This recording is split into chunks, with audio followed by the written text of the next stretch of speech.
अंतरीम ॲडमिशन मेळिल्ल्या मेडिकल कोर्साच्या 11 भुरग्यांक बिरेस्तारा हायकोर्टाच्या निकाला उपरांत थाकाय मेळ्ळी.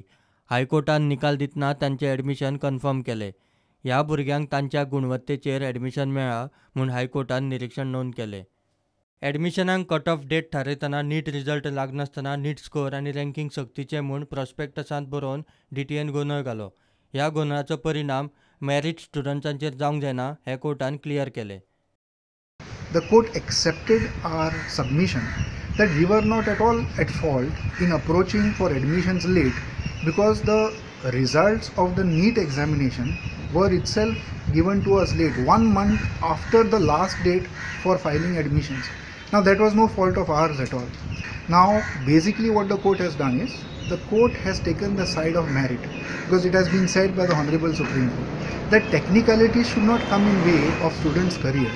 नीट सर्टिफिकेटी शिवाय प्रवेश अर्ज घेतले म्हूण प्रेस कॉन्फरन्स घेवन स्पश्ट केल्ले असो दावो DTEन निमाणे सुनावणे वेळार केलो.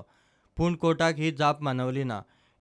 DTEन ही गजाल प्रेस कॉन्फरन्स घेवन ना जाल्यार न्यूज आयटम दिवन सांगचे परस प्रॉस्पॅक्टसांतूच आदी दिवंक जाय आशिल्ली, ना जाल्यार योग्य नोटिफिकेशन प्रसिद्ध करून स्पश्ट करूंक जाय आशिल्ली म्हूण कोर्टान सांगलें. Now, in terms of the prospectus, what was the requirement of law is issuing an advertisement, a notification, a government notification in the press to intimate to the public concern.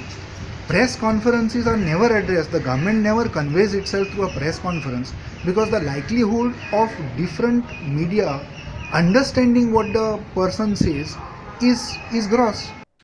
याचिकादार विद्यार्थ्यांक तांच्या मॅरिटाचेर प्रवेश मेळ्ळा आनी अंतरीम आदेशाक DTEन तशेंच आदेशाचो परिणाम जाल्ल्या भुरग्यांनी आव्हान दिवंक ना म्हूण हायकोर्टान सुनावणे वेळार स्पश्ट केलें. याचिकादार विद्यार्थ्यांनी आतां मेरेन कोर्साचे 100 दीस पुराय केल्यात. हे गजालीचेरूय कोर्टान दखल घेतल्या. प्रुडंटा खातीर सिनियर रिपोर्टर मुकेश कुमार.